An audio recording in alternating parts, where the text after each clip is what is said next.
myself Sumit Konde, and actually I'm current faculty at HV Desai Academy Pune and the Unique Academy Pune and Delhi also.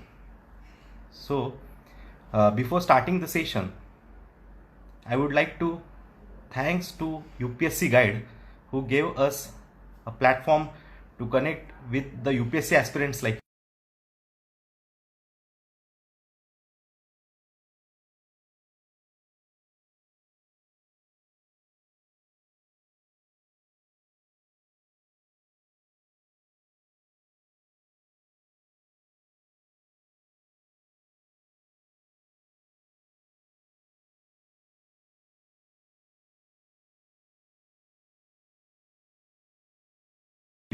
as you know, there are 100 questions in UPSC prelims and almost 7 subjects are given in overall UPSC prelims.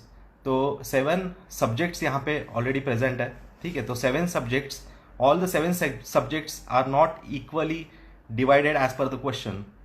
So if you see the subjects like economics, environment, political science, then current affairs also there. So these subjects are divided in different segments, so they do not have the exact equal distribution of the questions. So yes, anyone, yes, yes, it is audible. Yes, am I audible? Please reply. Yes. Okay. Yes, let's start. So as we discuss that we generally there are only 100 questions in UPSC prelims. So when we see the subject wise division, so there are not equal distribution of all the questions as per the subject. So if you see, environment has the largest weightage in UPSC prelims. Almost last year, if you see the last year question paper, almost there are 24 questions from environment segment. So, and if you see subjects like general science, only there are 2 to 3 questions from the general science. So we need to emphasize on that subject which are very having higher weightage of for the number of questions. So today's session is exactly about that कि environment कितना important है हमारे overall subject wise अगर देखा जाए तो prelims में. So overall अगर देखते हम कि environment is divided in 3 segments. So environment is divided in 3 segments. The first segment is ecosystem, second segment is biodiversity, and third segment is climate change. So again in these subtopic division of environment, again there is a no equal weightage of every question. Some of the topic has the higher weightage. In last 2 years, in 18 and 19 question paper, if you see, there are the larger weightage is on the climate change topic. So climate change topic is very important in 19 also, 18 also, and I think upcoming 20 also. So climate change is also divided in subtopic also. So these subtopics are like pollution is there. There in pollution we can see the water pollution, air pollution, then radioactive pollution is also there. So there are different type of pollution is also there in climate change. In again greenhouse gas, then again we can see the conventions are there, and different segments are there in climate change topic. Same for the biodiversity also. So biodiversity topic is also divided in different segments, like there are definition of national parks, sanctuaries, and what is the difference between sanctuaries, national park, etc, etc. Okay? And also there are some species are also given in that form. So we need to focus exactly what is the important factor in environment. So climate change has the highest weightage as per the question, and most important is the air pollution chapter. So you need to more emphasize and go thoroughly for the air pollution chapter. So how we cover these all over part, as I watching your comments, which book is important, which exactly reference book I will suggest, etc, etc. So I'm going to answer every question. So please have some patience. So we will first of all we will see the exact pattern of the question. So first of all एक बात आपको समझना है कि environment if 24 to 25 questions environment से आ रहे हैं तो एक बात याद रखना है आपको कि यूपीएससी का मेरिट कितना जाता है. एज यू नो कि 100 to 105 एंड मैक्स 110 ऑल्सो. तो 105 एंड और मैक्स 110 अगर मेरिट जा रहा है तो सबसे इंपॉर्टेंट क्या होगा आपके लिए कि मैक्सिमम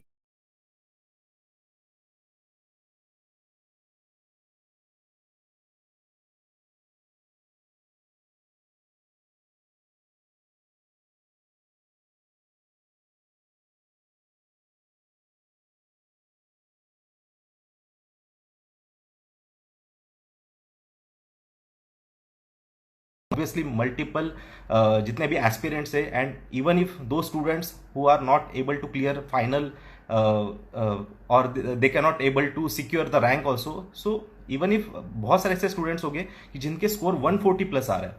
सो इसका एक ही मीनिंग है कि that means they have proper hold on prelims. So ये होल्ड प्रीलिम पे कैसे आ सकता है? So it is just because कि एनवायरमेंट टॉपिक आपको 50 मार्क्स दे सकता है out of 200. Only you need to achieve, या आपको सिर्फ 50 मार्क्स एक्स्ट्रा लाने हैं और वो भी कितने सब्जेक्ट में से? 6 सब्जेक्ट में से. सो टोटल एक एनवायरमेंट हम अगर निकालते हैं तो आपके पास हिस्ट्री है, पॉलिटी है, इकोनॉमिक्स है, करंट अफेयर्स है, आईआर के सम ऑफ द क्वेश्चंस है. सो इतने सारे सब्जेक्ट में से बस आपको थोड़े थोड़े क्वेश्चन सही करना है so that you can get your exactly जो मेरिट आपका है तो उतना आप वहां पे रीच कर सकते हो. सो आप बोलोगे सर इतने आउट ऑफ आ सकते हैं क्या मार्क्स? यस, डेफिनेटली आते हैं स्टूडेंट्स को. और बस थोड़ा सा देखो, एश्योरिटी एक ही सब्जेक्ट आपको दे सकता है, that is environment, because it is very simple. हम बहुत अगर देखा जाए 6 to 7 स्टैंडर्ड से एनवायरमेंट पढ़ रहे हैं एंड आज भी हम पढ़ते हैं, आज भी हम देखते हैं. तो एनवायरमेंट ये सिंपल हो सकता है, बस आपको बेसिक्स अच्छे करने हैं. जो बेसिक्स होते हैं कि लाइक एनसीईआरटी आपके लिए एक बुक्स बहुत सही बुक है. बेस्ट रेफरेंस बुक अगर कोई होगी तो that is NCERT geography and environment. ये थोड़ा साथ में जो एनसीईआरटीज होती है वो आपको पढ़ना है. And second most important book is ICSC की जो 9th and 10th की बुक है वो मार्केट में आपको इजीली मिल जाएगी. तो 9th and 10th की बुक आपको रीड करना है, ठीक है? ICSC 9th and 10th. And third most important, जब ये आपके दो बेसिक्स क्लियर होते हैं तो थर्ड मोस्ट इंपॉर्टेंट बुक आपका होता है दैट इज शंकर आयस. तो शंकर आयस में से आपका पूरा स्टैटिक पार्ट वहां से कवर हो जाता है. कि जैसे मैंने कहा, again I will repeat that कि एनवायरमेंट के 3 पार्ट है. That is first is ecosystem, second is biodiversity and third is climate change. So तीनों को थोड़ा अच्छे से समझ लो. देखो, जब आपको ये एग्जाम अंडरस्टैंड होगी तभी क्लियर होगी, because all of the subjects which are given in UPSC, overall UPSC में, so you can get a scholar 1. मतलब आप यहाँ पे स्कॉलर भी हो सकते हो, बट हमें स्कॉलर नहीं होना, हमें एग्जाम निकालनी, ये सबसे इंपॉर्टेंट फैक्टर है. So please be assured about that कि you are going on right path. So ये राइट पाथ कैसे समझ सकता है? तो एग्जैक्टली आपको बस एक ही करना है. 15 to अभी लास्ट रिसेंट 19 में प्रीलिम्स हुआ था, बस क्वेश्चन निकालो, ठीक है? आई नो कि यू डोंट अंडरस्टैंड. बहुत सारे स्टूडेंट्स ऐसे हो गए कि जिनको समझ ही नहीं रहा है क्वेश्चंस क्या है. Yes, I know that, but still पढ़ो, है ना? 2-3 रीडिंग तो आपको देना ही है प्रीवियस ईयर क्वेश्चन को. सो बैक ऑफ माइंड में आपके ये रहता है, जब एनसीईआरटी आप पढ़ते हो तो बैक ऑफ माइंड में आपके वो क्वेश्चंस ऑलवेज रहेंगे कि हाँ, ये क्वेश्चन ऐसा था और इसके पैटर्न में ये क्वेश्चन आया है, ठीक है? सो आपका एक कोई भी एनसीईआरटी या कोई भी रेफरेंस बुक रीड करते टाइम एक सही अप्रोच आता है, ठीक है? That is the first way. Second way ये होता है कि थोड़ा एनालिसिस या प्रॉपर गाइडेंस आपको चाहिए, बिकॉज रेफरेंस बुक या स्टडी मटेरियल यहाँ पे ओवरलोड हो रहा है. अभी आज का टाइम जो है तो यहाँ पे ओवरलोड है. बस आपको रेस्ट्रिक्ट करना है कि बहुत सारे मार्केट में बुक्स हो गए एक्सेट्रा एक्सेट्रा, बट आपको ज़्यादा बुक्स नहीं रीड करने, बस आपको लिमिट करना है कि मुझे बस ये 2-3 बुक्स जो रेफरेंस बुक होते हैं तो उतना ही रीड करना है, like NCERTs only, ICSC only, and third is Shankar IAS. So that will cover your maximum part, but they do not clear your UPSC. And as I said कि 24 question यहाँ पे तो कंप्लीटली आपके हिट होने ही नहीं वाले हैं. तो वो हो गए कैसे?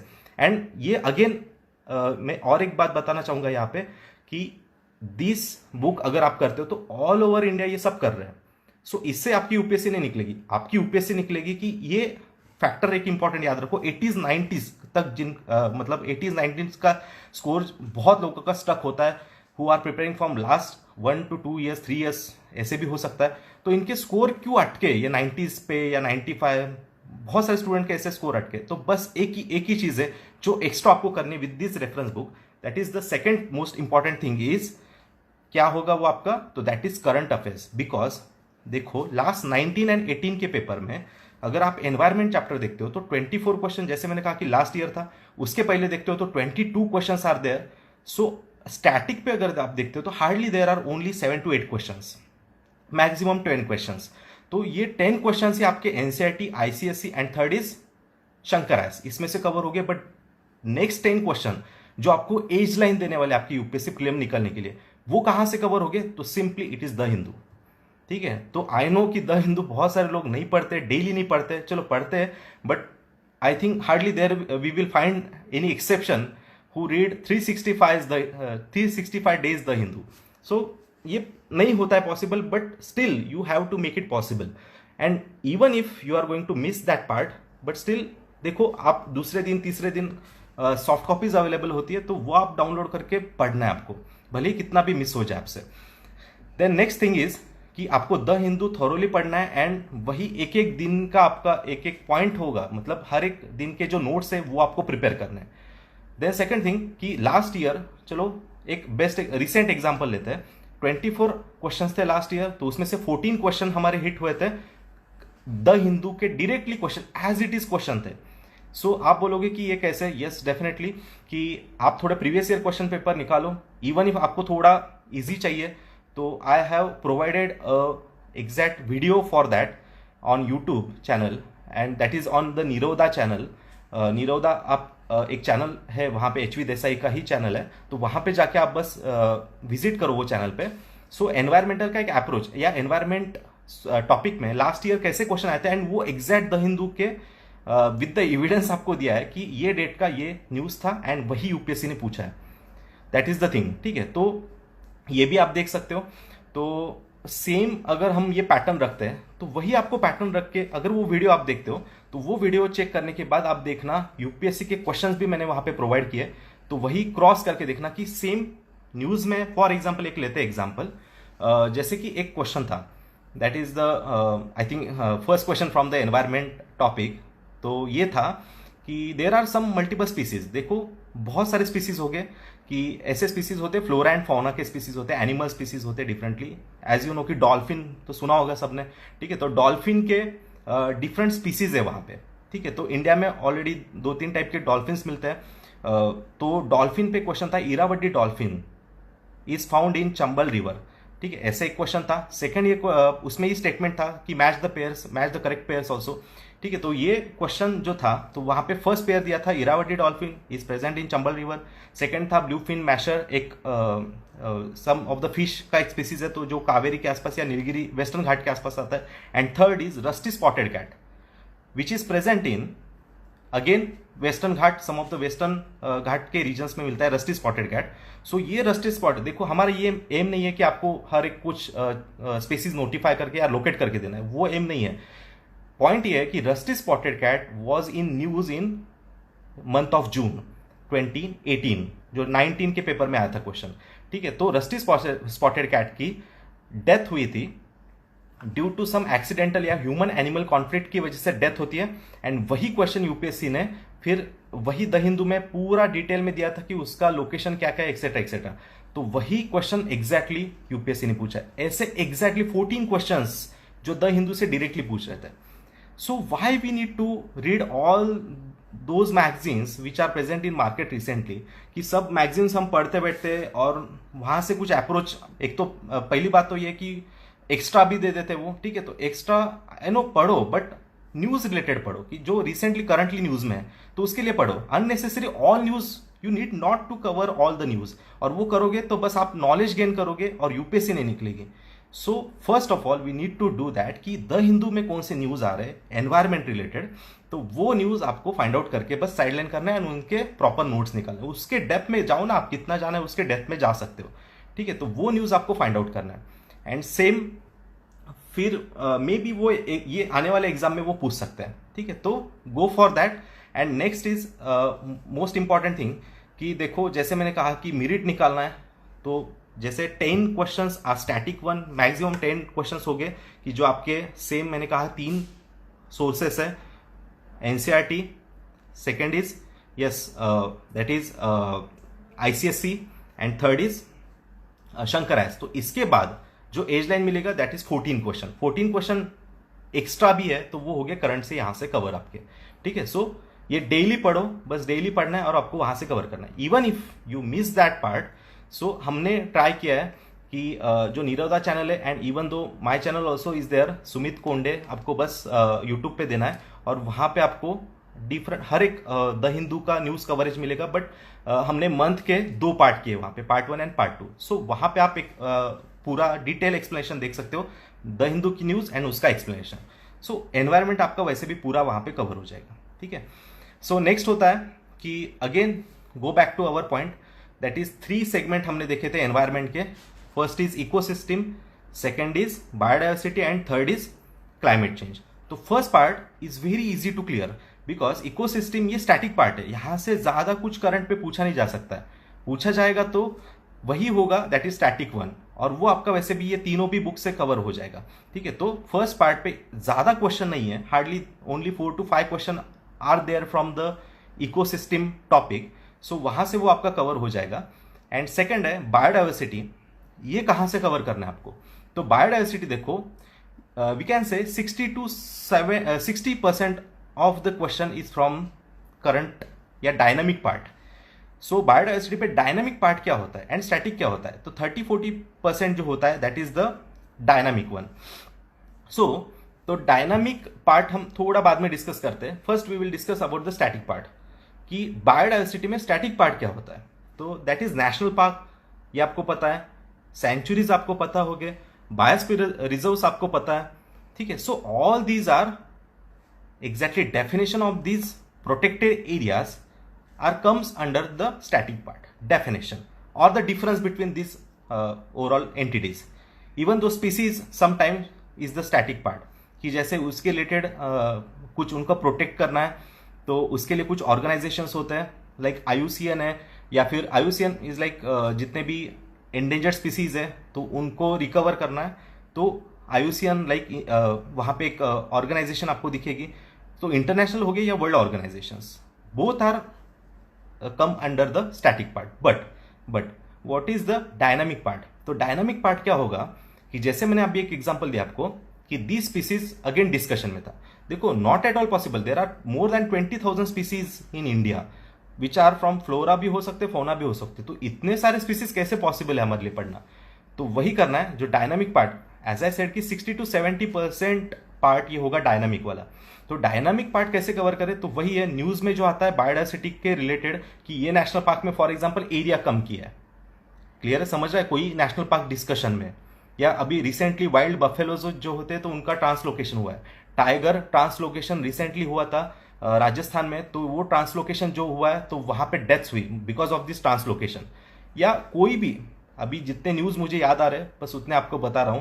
तो इतने जो भी न्यूज में आते हैं for example sanctuaries, national park, biosphere reserve, because देखो सेंचुरीज भी मोर देन 500 है, नेशनल पार्क भी मोर देन 100 है, तो इतने सारे थोड़ी ना पढ़ सकते हम।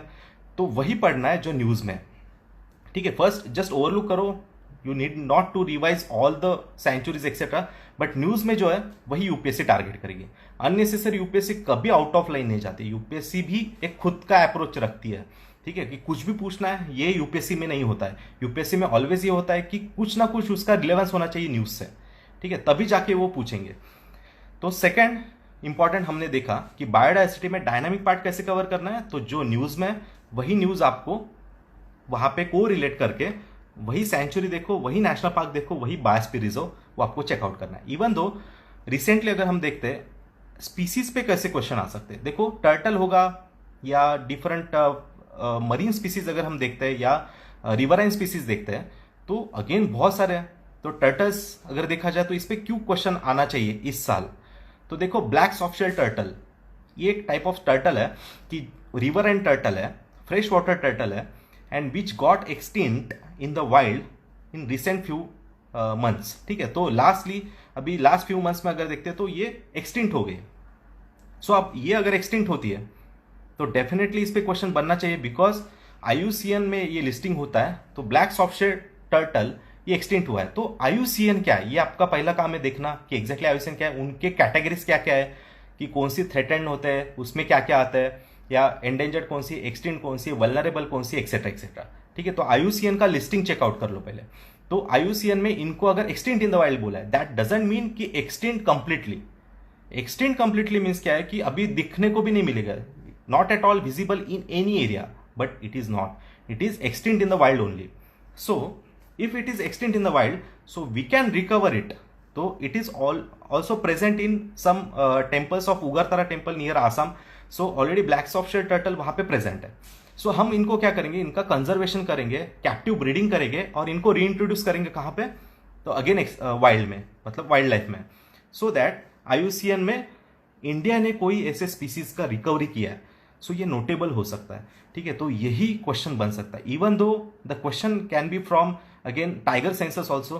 तो रिसेंटली टाइगर सेंसस हुआ है, उसका भी रिपोर्ट आया था, तो वो कहाँ पे हुआ है, कैसे हुआ है, उसके नंबर्स कहाँ पे, डिक्रीज कहाँ पे, एक्सेट्रा एक्सेट्रा। वर्ल्ड में हम टॉप करते हैं टाइगर्स पे अगर देखा जाए तो ये क्वेश्चन अगेन बन सकता है। ठीक है, तो देखो न्यूज में आता है तो सेम हमने देखा है कि छोटी से छोटी स्पीसीज ब्लैक सॉफ्ट शेल शायद ही आप लोगों में से किसी ने सुना होगा, बट अगेन इंपॉर्टेंट है। क्यों? बिकॉज ये द हिंदू में मेंशन्ड है और ये न्यूज में आया था, एंड इंडिया बहुत अच्छे एफर्ट्स कर रहा है यहाँ पे कि इनको रिकवर करे। रिसेंटली देखो और एक टर्टल न्यूज में था कि जैसे फॉर एग्जाम्पल यहाँ पे अगर देखते हम तो that turtle is like impress tortoise turtle. ठीक है, रिसेंटली फाइंड आउट हुआ था nearby Subansiri river, Arunachal Pradesh. So ये बहुत सारे ऐसे टर्टल्स है कि जहाँ पे वो भी एक इंपॉर्टेंट हो सकते हैं। ठीक है, तो वो एक देखना है आपको। Olive ridley turtle, yes I just remember that. So olive ridley turtle is also there. तो ऑलिव रिडले टर्टल अगर देखते हो तो ये अपना जो ओडिशा कोस्ट है, यस ओडिशा कोस्ट है, तो वहाँ पे बहुत कम ओवरऑल दैट कम्युनिटी, मतलब नियर बाय जो कम्युनिटी है, तो वो एफर्ट लेते हैं। अरीबाड़ा एक मतलब एरियाज है या फेस्टिवल वहाँ पे सेलिब्रेट किया जाता है। तो देखो ये सब इंपॉर्टेंट है, जब कम्युनिटी एफर्ट्स ले रहे हैं वहाँ पे कोई वाइल्ड लाइफ कंजर्वेशन के लिए, तो मे बी ये भी एक इंपॉर्टेंट हो सकता है। सो इसलिए देखो बायोडाइवर्सिटी ये जो पार्ट है, तो इसलिए एक एंगल क्या रखना है other than static. I know कि आप स्टैटिक कवर कर लोगे, but other than this dynamic part कैसे कवर करना है, अगेन द हिंदू न्यूज आता है, सो कवर अप है। ठीक है, फिर थोरोली कवर करना है वो पार्ट को। तो ये जितने भी मुझे याद आया मैंने आपको वो बताए थे कि सेम वो आपको रिकवर करना है, मतलब सॉरी वहां से आपको कवर करना है। So next is climate change, and most important part is the climate change, because 70% questions are there from the climate change topic. So climate change में क्या important है, so again air pollution, but I think कि overall एक segment जो climate change दिया है, अगर वहां पे इतने क्वेश्चन आ रहे हैं तो पूरा पढ़ो। जितने भी कन्वेंशन है, इंटरनेशनल ऑर्गेनाइजेशन से, इंडिया के एफर्ट्स से, पेरिस समिट होगा, किगाली एग्रीमेंट है, बॉर्न चैलेंज, ये रिसेंटली बहुत न्यूज में है, तो इनको जितना थोरोली जा सकते हो जाओ। कि लास्ट ईयर बस एयर पोल्यूशन पे ज्यादा थे इसलिए उतना ही पढ़ना है, नो, बिकॉज क्लाइमेट चेंज ये सेगमेंट ऑलवेज यूपीएससी ने प्रायोरिटाइज किया। ठीक है, जस्ट एक थोड़ा सा चेंज लेता है कि देखो ये एनवायरमेंट क्वेश्चन इतना क्यों ज्यादा पूछते हैं, ये न्यू कमर्स के लिए सम ऑफ द क्वेश्चंस है कि एनवायरमेंट पे इतने ज्यादा क्वेश्चन क्यों आते हैं। तो सिंपली याद रखना, एनवायरमेंट पे इसलिए ज्यादा क्वेश्चन आते हैं यूपीएससी में because IAS and IFS forest service इनका प्रीलियम सेम होता है। ठीक है, तो ये दोनों का भी प्रीलियम सेम है, तो IFS के लिए ये ज्यादातर ऑलवेज फॉरेस्ट पे क्वेश्चन ज्यादा पूछते हैं।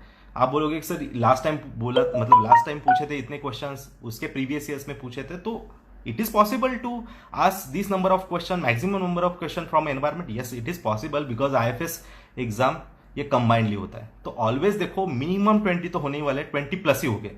एंड डेफिनेटली देखो एग्जाम क्लियर करने के लिए ये बहुत इंपॉर्टेंट है कि आपका environment, if you sideline, if you under estimate the environment, so you are not at all going to clear UPSC prelims. So please focus on environment subject and with the approach, because without approach कुछ नहीं होने वाला है। मतलब without approach एक ही होगा कि बस आपको एनवायरमेंट का नॉलेज आ जाएगा and again you are not going to clear the exam. ठीक है, सो इसलिए अप्रोच बहुत इंपॉर्टेंट है। मटेरियल बहुत है, बस लिमिट करना है। ठीक है, again go back to our climate change. So climate change वहाँ पे पूरे टॉपिक्स आपको पढ़ना है, पोल्यूशन, एयर पोल्यूशन के एवरी टाइप, इवन दो कन्वेंशंस एक्सेट्रा सब आपको वहाँ से रीड करना है। So last time climate change पे कितने क्वेश्चंस थे? Almost 12 questions are there and out of that 12 questions 7 questions were from air pollution chapter। ठीक है, अब ये कैसे करना है कवर? तो same again static part, dynamic part, 80% आपका होगा डायनामिक पार्ट क्लाइमेट चेंज में एंड 20% होगा स्टैटिक। सो 20% भी बहुत होता है। एक दो क्वेश्चन भी हमको बहुत इंपॉर्टेंट है हमारे लिए, बिकॉज अगर आप देखते हो कि 2 questions means 4 marks. 4 marks means it's like 4000 students. एक मार्क पे ऑलमोस्ट टेंटेटिवली हम बोल रहे हैं कि 1000 स्टूडेंट्स तो भी होते हैं, तो 4000 स्टूडेंट्स के आप आगे निकल जाते हो। और उनके ही इसका इंपॉर्टेंस पता है कि जिनका स्कोर 98 99 है, हार्डली 1-2 मार्क्स से आपका प्रीलिम्स क्लियर नहीं हो पाता है। सो इसलिए देखो बहुत इंपॉर्टेंट है ये। तो 20% static part of climate change, how to cover that part. So simply NCERT, ICSE and Shankar S, ये तीनों बुक में से आपका स्टैटिक पार्ट कवर होता है, बट मेजर टॉपिक इज 80%। 80% कहाँ पे होगा? तो वो होगा डायनामिक पार्ट। मतलब अब क्या आता है ये पार्ट क्लाइमेट चेंज में, कैसे होगा ये? तो रिसेंटली देखो मैड्रिड स्पेन में UNFCCC का मीटिंग होता है। सो उस पर क्या वहाँ पे आउटकम्स है, या उसके कौन से एग्रीमेंट वहाँ से, या कहाँ पे कुछ कोई एग्रीमेंट को सैंक्शन हुआ है, या एक्सेट्रा एक्सेट्रा जो भी होगा पेरिस समिट के लिए आपको UNFCCC का पढ़ना है। सो ये हो गया आपका ऑर्गेनाइजेशन यहाँ पे कवर। सेकेंड थिंग यहाँ पे इंपॉर्टेंट होगी कि एयर पोल्यूशन स्टेटस। तो इंडिया में इन लास्ट फ्यू मंथ्स, अक्टूबर नवंबर की बात है, तो सबसे ज़्यादा पोल्यूशन आपको यहाँ पे दिखा है दिल्ली में। ठीक है, तो दिल्ली में अगर आप देखते हो तो almost pollution level higher level पे गया था। पोल्यूशन ट्रैक करने के लिए या इसका एक जस्ट आपको चेकआउट करना है, तो that is AQI, air quality index. Almost 8 pollutants आपको बताते हैं कि ये 8 पोल्यूटेंट से ये अगर हाइयर है, सो पोल्यूशन लेवल वहाँ पे बहुत ही डिग्रेडेड होगा। सो ओवरऑल हेल्थ के लिए भी डिग्रेडेड होगा। तो 6 कैटेगरीज आते हैं AQI के। तो उसमें first category is like good category, 0 to 50 होता है, एंड 500 प्लस होगा तो that is severe 1, severe plus होगा। एंड वही जैसे मैंने डिस्कस किया कि दिल्ली में इट गोज टू 700, मतलब 500 से भी बहुत ज़्यादा आगे जाता है, और ऑलमोस्ट 700 तक यहाँ पे गया था, डिग्रेडेड लेवल पे गया था AQI।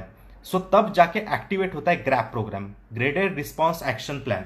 तो ये ग्रेडेड रिस्पॉन्स एक्शन प्लान जो है, तो उस पर क्वेश्चन बन सकता है, AQI पे क्वेश्चन बन सकता है, NMB पे बन सकता है, सफर एक स्कीम है वहां पे बन सकता है, समीर एक स्कीम है उस पर क्वेश्चन बन सकते हैं। तो डिफरेंट, तो जितने भी पोल्यूशन ट्रैक कर रहे हैं या वो कम करने के लिए जो भी कोई एफर्ट्स ले रहा है, so that will be the national institute होगा, या नेशनल ऑर्गेनाइजेशन, या international organisation. So you need to cover thoroughly that organisations, and even if you have to read all this measuring overall organisations हो गए, या जितने भी AQI like different segments है, तो वो भी आपको रीड करना पड़ेगा वहाँ पे।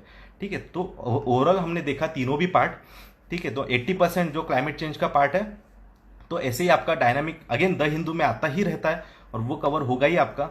सो आपको थोड़ा अगर सीरियस होना है तो बस एक ही करना है, यूट्यूब चैनल पे जाके आपको बस नीरव दा के चैनल पे आपको चेकआउट करना है जो वीडियो मैंने प्रोवाइड किया है, कि जहाँ पे क्वेश्चंस दिए हैं। सो प्रीवियस ईयर 19 के क्वेश्चन पेपर में एग्जैक्टली कैसे क्वेश्चन आए थे, एंड वो द हिंदू का एग्जैक्टली वो स्क्रीनशॉट वहां पे दिया है। सो वहां से आपको समझ जाएगा कि एग्जैक्टली क्या है। ठीक है, तो वो एक देखना, 18 का भी अगर आप देखते हो तो सेम आपको वही दिखने वाला है। So please the Hindu daily पढ़ना है आपको। नेक्स्ट इंपॉर्टेंट थिंग कि इतना हमने देखा है, तो can we score more than 20 questions out of this 24 questions? Definitely अगर आप इतना थोड़ा प्रॉम्प्टली करते हो या ऑनेस्टली करते हो, तो आपका देखो डेफिनेटली 22 आउट ऑफ 24, एक दो क्वेश्चन तो यहाँ वहाँ से होने ही वाले, बट आउट ऑफ 24 अगर देखते हैं हम, तो 22 क्वेश्चंस तो वैसे भी आपके हिट होने ही वाले हैं। ठीक है, तो उतना याद रखना। और सेकंड थिंग देखो कोई भी कितना भी बोले तो ओवरऑल क्वेश्चन ये 3 ही रेफरेंस से आता है, that is NCERT, ICSE and Shankar S, and third one is the Hindu, मैंने कहा वो डेली कवरेज। बस इतना ही पढ़ो, एक्स्ट्रा मटेरियल पढ़ने की जरूरत नहीं है। जितना एक्स्ट्रा पढ़ोगे उतना वो रिमाइंड नहीं होता है हमको एग्जाम के time, and definitely it is not going to help overall in to attempt this question. ठीक है, तो इसलिए मुझे लगता है कि बस रेस्ट्रिक्ट करो, ठीक है, जितने भी सोर्सेस है वो रेस्ट्रिक्ट करो एंड मल्टीपल रिविजन्स। बस कोई क्वेश्चन आ गया तो हिट होना चाहिए कि ये पेज पे ये है, ठीक है, तो बस इतने लेवल पे अगर आप जाते हो तो डेफिनेटली वो आपका कवर होता है। ठीक है, the next thing is overall एक बात याद रखना है आपको कि अगर आप ये 22-24 क्वेश्चंस अगर आप कवर अप करते हो तो देखो स्कोर आपका वैसे भी 50 मार्क्स तो आपको मिलने ही वाले हैं, या इस लाइक टेंटेटिवली बोल रहा हूं मैं, एग्जैक्ट तो नहीं है। ठीक है, तो इस लाइक 48 अगर आप स्कोर करते हो तो बस बाकी सब्जेक्ट में आपको थोड़ा थोड़ा वहां से कैरिड आउट करना है।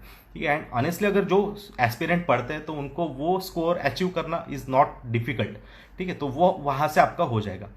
देन नेक्स्ट इंपॉर्टेंट थिंग कि और अगर देखा जाए तो जिनका भी द हिंदू डेली नहीं पढ़ने हो रहा है, ठीक है, who are not able to read the Hindu as per the exam approach, जैसे कि एनवायरमेंट में क्वेश्चन आते हैं सेम वही अप्रोच से अगर आप नहीं पढ़ पा रहे हो तो just visit that channel, Nirav दा चैनल जैसे मैंने कहा था, तो वहां पे हम एवरी मंथ के द हिंदू के कैप्शन से एंड उसको थरोली कवर करके ले।